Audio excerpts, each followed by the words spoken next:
Hello, I'm Ann Kudis, one of the Nutrition and Administrative Services consultants here at State WIC, and I'm continuing Ohio's Nutrition Education video series. Today, we continue to build your nutrition education tools as we discuss creating and using modules. Well, what is a module? It is a nutrition education teaching tool used for an individual as a substitute for group nutrition education classes, or as the basis for a group nutrition education offering, or as a take-home education for a participant or guardian. Modules use a combination of words and complementary pictures to communicate a simple message.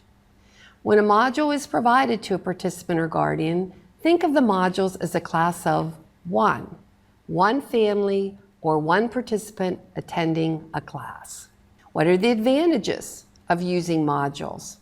Well, these include individual interaction. The rate of learning is controlled by the participant or caregiver. Usually, modules take less time for the participant or guardian to complete, and they're easier to administer to people who walk in. Modules may not be appropriate for low literacy participants or participants that do not enjoy to read. When should you use modules then?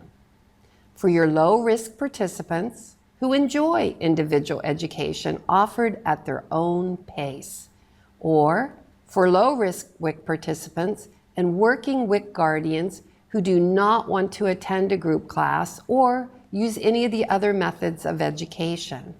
For WIC clinics that do not have sufficient space to offer group nutrition education classes, for WIC alternates who were unaware of the scheduled group nutrition education offering and cannot stay for it, for participants scheduled for a group nutrition education class that has been canceled for any reason, including those blizzards we seem to have up in the northern part of the state, for participants or guardians who arrive late for a scheduled class or have a schedule conflict. Or then there's those special circumstances when a WIC project does not have a health professional on duty and a caregiver or participant appears for a mid-certification offering. Now, when this happens, that there isn't a health professional available, you need to take great care that the staff that talk to the participant or guardian do not provide any additional nutrition information or attempt to provide any counseling. Ohio licensure law prohibits support staff from providing nutrition counseling. The information of who came, what was given, and a working phone number or texting number should be left for the health professional for follow-up. If need be, and there's a lot of questions, a Nutrition Administrative Services consultant at State WIC can be called to answer the questions or change a food package. Health professionals should always follow up with the participant and document that follow-up. Then this will satisfy the mandate of support staff offering the opportunity to speak to a health professional.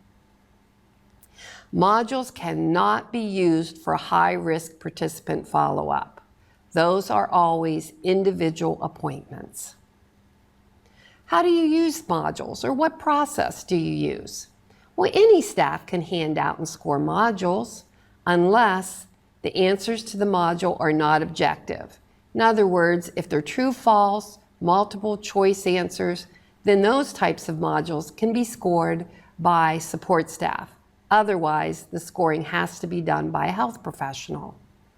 Even with objective answers, there should be a plan of action for those caregivers or participants that provide incorrect answers. Generally, they should be referred to the health professional. What's the best practice? Staff should discuss appropriate thresholds before sending participants or guardians to the health professional for incorrect answers, and how staff will educate on incorrect answers. Because, none of us like to be corrected. Another best practice would be for the caregiver or participant to select the module they want to review at that mid-certification appointment. Guidance may be given, such as, these modules are for pregnant women, these are for infants, and these are for children. Since this education is for your baby and 2 children, please choose one from this section and one from this section. The module topic must be applicable to the participant category. If the family consists of an infant, a child, and breastfeeding mother, a module titled Breastfeeding Basics does not meet the educational needs of the child. In that situation, 2 modules need to be provided, unless the health professional is providing individual counseling for that child.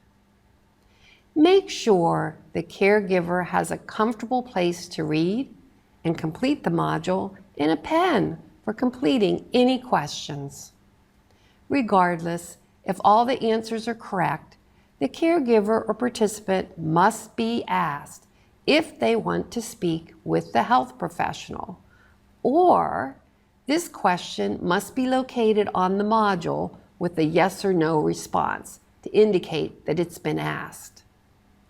Health professional counseling provided after the completion of a module includes checking their comments and answering any additional questions.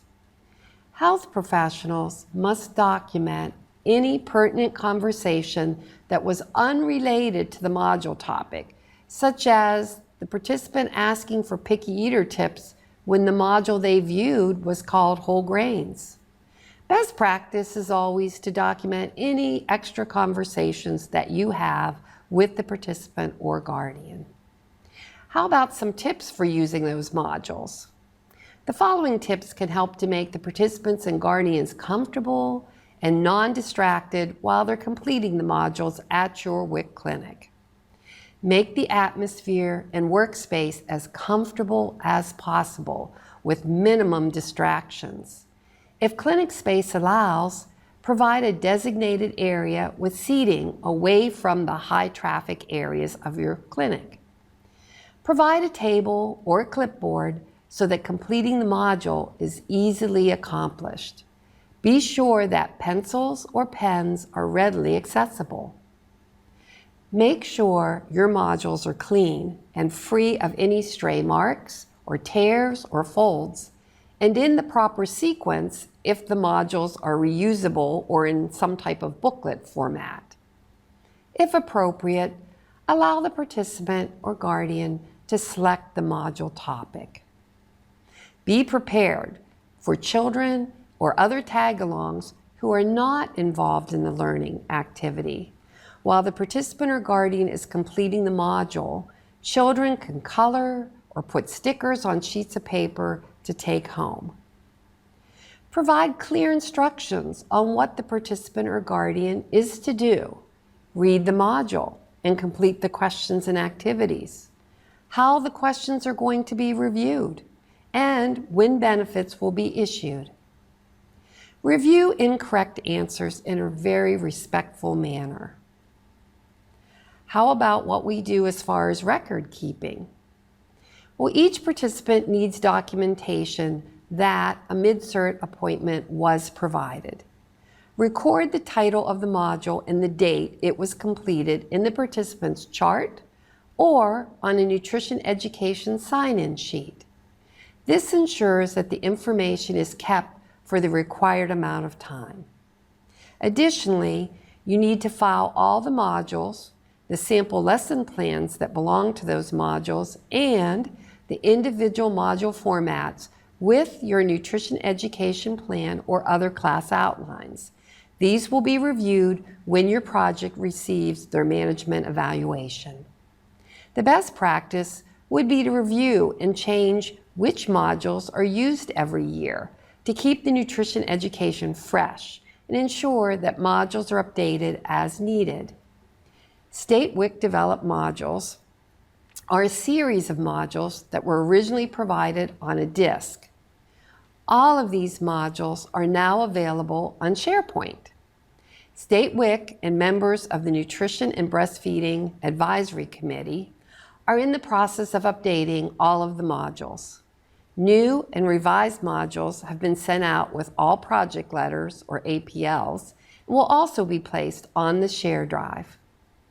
Staff can use the state-developed modules as the nutrition offering at the mid-certification appointment, as the basis for a group nutrition education offering, or as a handout.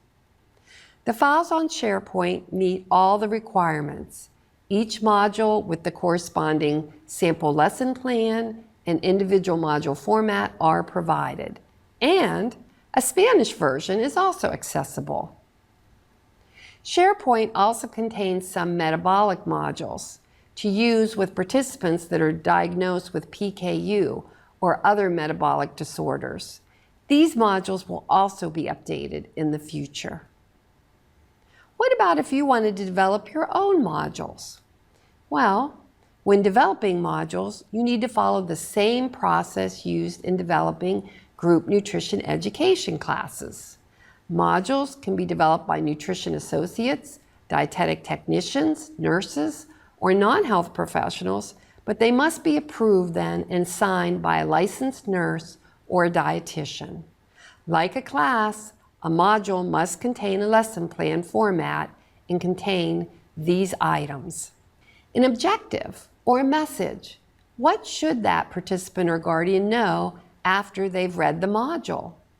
Objectives keep the module focused and are stated in measurable or specific terms. You also need content, which on a module are the short statements that tell a participant or guardian how to use the message to make the behavioral changes in their lives. You need some practice activities, when appropriate, or statements that ask the participant to decide upon and make one desired behavioral change, or questions that ask the participant to do an activity like that at home. You'll need to list the teaching methods and materials. Usually this is the module itself, and if you have any other materials present for the caregiver or participant. Finally, the evaluation method, or on a module, the questions that ask the participant or guardian, what did you learn from reading this module? Or list 2 foods that are high in iron that you will try with your family this week. Note, create the module to invite participation and make a behavioral change. An example would be concluding the module with the question, what activity will you and your child do tonight? If you need an individual module format in the lesson plan, those are all found in Appendix 400 of the Policy and Procedure Manual. Local project health professional staff must ensure that literacy level is checked, the pictures used are not copyrighted, and all modules are test piloted by several participants before printing or reproducing them. Be sure to ask if the participant wants to speak to the health professional, or include that question on the module. Modules can be produced so that they are written at a higher literacy level or in a booklet format where there's 3 or maybe 10 pages are used to teach a complex subject. State WIC provided 2 such modules a few years back, one that dealt with tobacco use and one that was all about folic acid. There are also internet modules. Computer or internet-based modules may be used as a vehicle to deliver your mid-certification nutrition education. WIChealth.org is one place where these types of modules are found.